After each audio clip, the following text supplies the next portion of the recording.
At a family dinner, she declared, "My ex will always be part of my life. If you don't like that, don't marry me." Everyone stared at me. I just said, okay. By the next week, invitations were canceled, and she realized the marriage was too...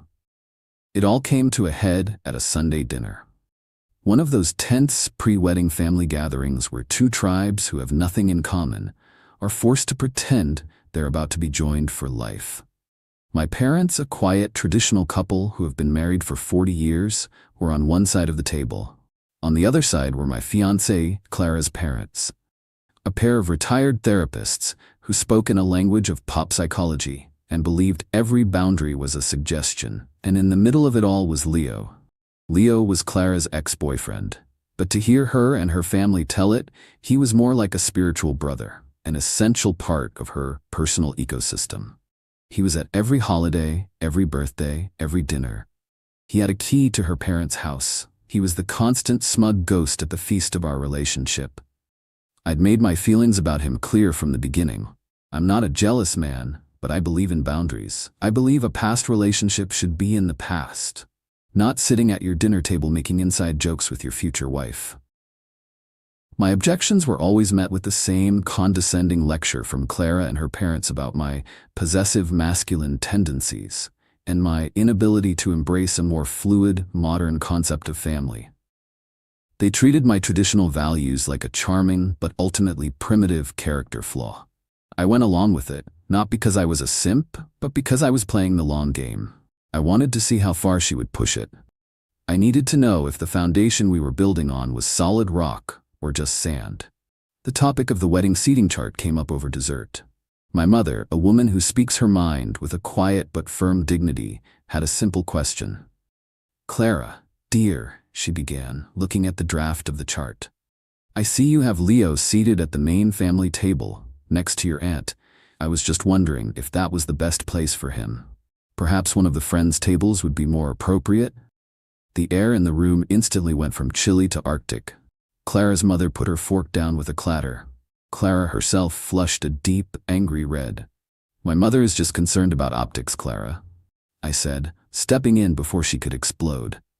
"Having your ex-boyfriend at the family table might send a confusing message to our guests." Clara turned on me, her eyes flashing. "A confusing message?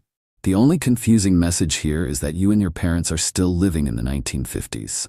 Leo is my best friend. He is family. He was a part of my life long before you were, and he will be a part of my life long after.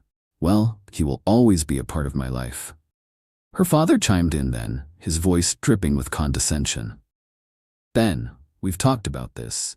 Your rigid definitions of relationships are what cause insecurity. Clara and Leo have a beautiful, evolved connection.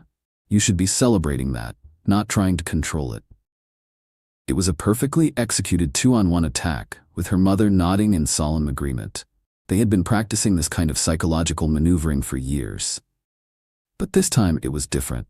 This time, my parents were there, watching this woman and her family treat me and our impending marriage with such casual, arrogant disrespect. Clara, feeling emboldened by her parents' support, decided to press her advantage.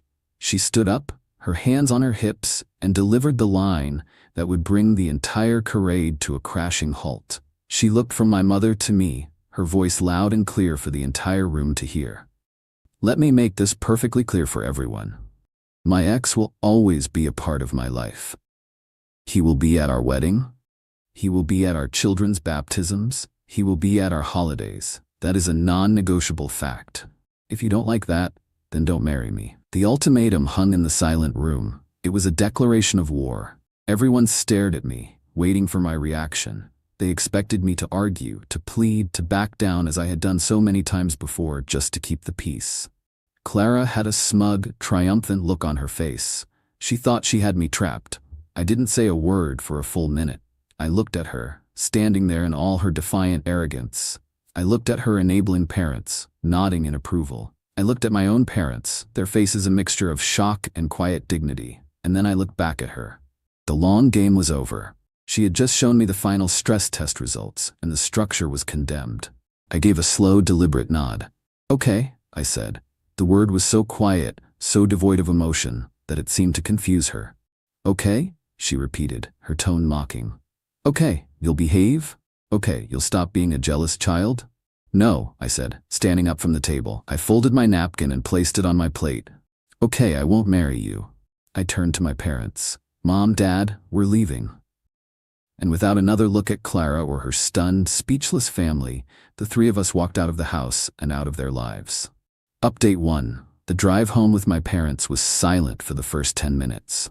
My father just drove, his eyes fixed on the road, his hands gripping the steering wheel. My mother stared out the window. I think they were waiting for me to break down, to show some sign of regret or heartbreak. But I felt nothing but a profound, almost surreal sense of peace. The weight of a 5-year charade had just been lifted from my shoulders. Finally, my dad spoke, his voice low and steady. Are you sure about this, son?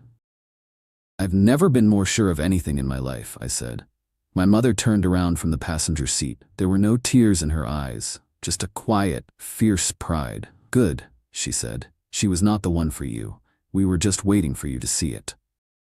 When I got back to my own house, the house I had bought, the one Clara had been living in for the past 2 years, my phone was a war zone. Dozens of missed calls, a flood of texts from Clara, her parents, her friends, even from Leo himself. They ranged from furious to confused to pleading. Clara, what was that? You just walked out? You can't be serious. Clara's mom, Ben, you have deeply hurt our daughter.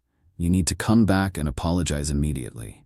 Leo, dude, what the hell is your problem? You're blowing this way out of proportion. They were all operating under the same delusion, that this was a tantrum, a momentary fit of pique that could be smoothed over with a few condescending lectures and a non-apology. They hadn't yet grasped the finality of the word okay.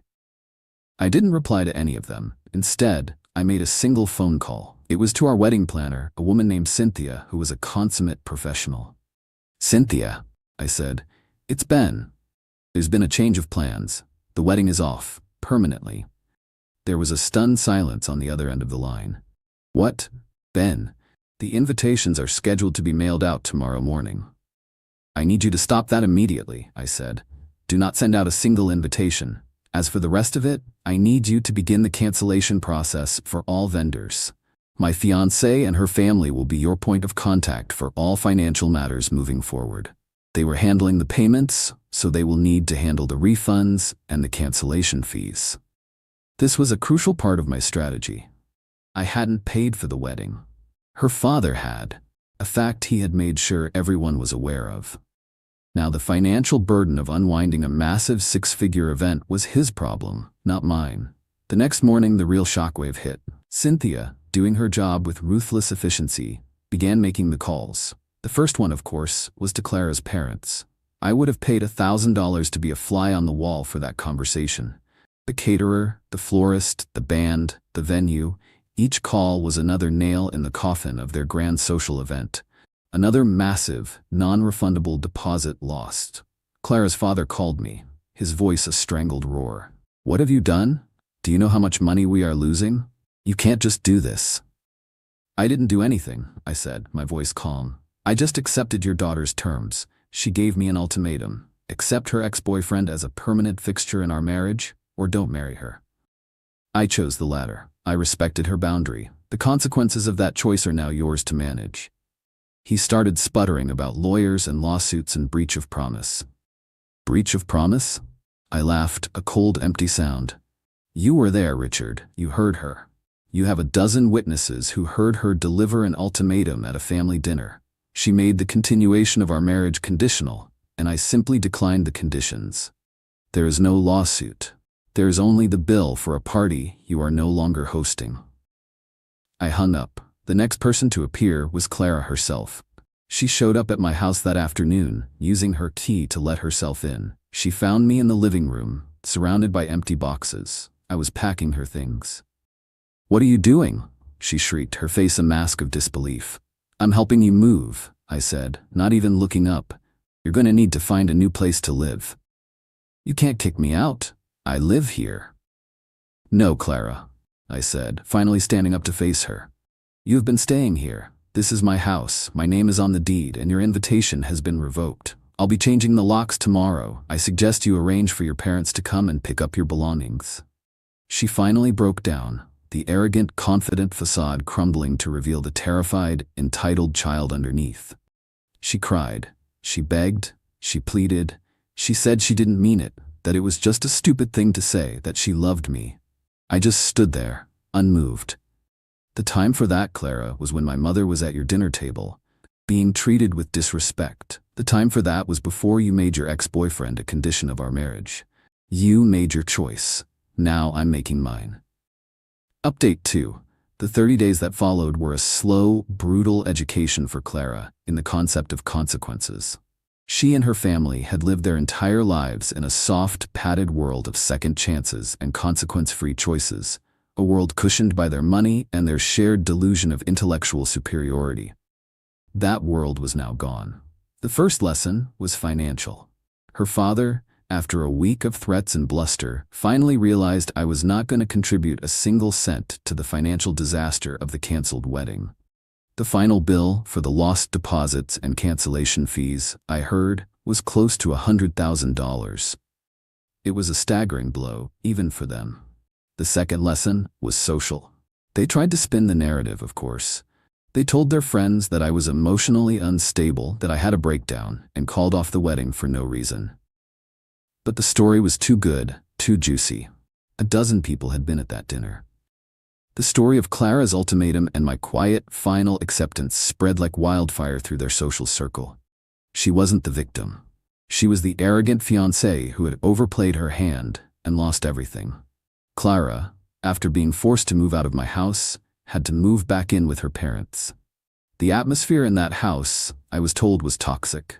Her parents, facing a massive financial loss and a public humiliation, resented her. They were constantly fighting, the thin veneer of their evolved family dynamic stripped away to reveal the bitter, dysfunctional reality underneath.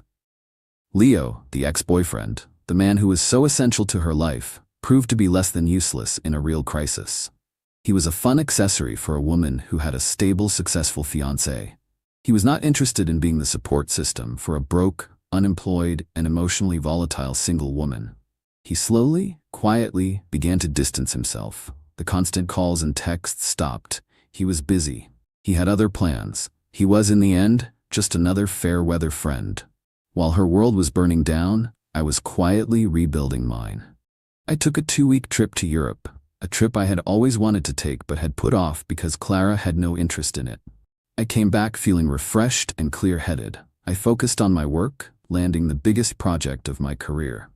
I reconnected with friends who had drifted away. Friends who had never liked the person I became when I was with Clara. I didn't date. I wasn't interested. I was enjoying the peace, the quiet, the freedom of a life that was entirely my own. A life where I didn't have to constantly navigate the emotional minefield of another person's insecurities. The final and most satisfying lesson for Clara came about 6 months after our breakup. A major architectural journal published a feature on a historic theater I had spent the last 2 years restoring. It was a huge honor, the pinnacle of my career so far. The article included a gala event celebrating the reopening of the theater, an event attended by the mayor and some of the most influential people in the city. There was a picture of me standing on the stage accepting an award for the project. Final update: it's been a little over a year since that Sunday dinner. My life has moved on in ways I never could have imagined. My company has grown, and the success of the theater project has opened doors I never knew existed. I sold my old house and bought a beautiful loft downtown, a place that is entirely me, all clean lines, exposed brick, and industrial steel. I started dating again about 6 months ago. Her name is Sarah. She's a doctor. She's kind, she's brilliant, and she has a backbone of steel. Her family is wonderful, a loud, loving, Italian clan who welcomed me with open arms and too much pasta. Her past is her past, and my past is mine. We are building a future together, a future based on mutual respect and clear, honest boundaries. I hadn't seen or spoken to Clara in over a year. I had blocked her and her entire family on everything. But I heard things through the grapevine of mutual acquaintances. Her parents had been forced to sell their large house and downsize to a condo. The financial hit from the wedding, combined with some of her father's other creative financial ventures going south, had crippled them. Clara was still living with them. She had tried to launch a career as a life coach, but without my money to fund the website and the marketing, it had failed to launch. She was working part-time at a high-end boutique, a job she apparently hated. Leo was completely out of the picture. He had gotten engaged to another woman, and he and his new fiancée had made it very clear that Clara was not a part of their modern, fluid family. The final, unexpected encounter happened last month. I was at a charity auction with Sarah. We were bidding on a piece of art, laughing and having a good time. I looked across the crowded room and I saw her. She was there as a volunteer, one of the people in black aprons serving champagne and clearing plates. She saw me. She saw me with Sarah, a beautiful, successful woman, laughing at my side. She saw me looking happy, relaxed, and completely, utterly indifferent to her existence. Her face, for just a fraction of a second, crumpled. The mask of bored resentment she was wearing slipped, and I saw a flash of pure, unadulterated regret. She turned and disappeared into the kitchen before I could even register the moment completely.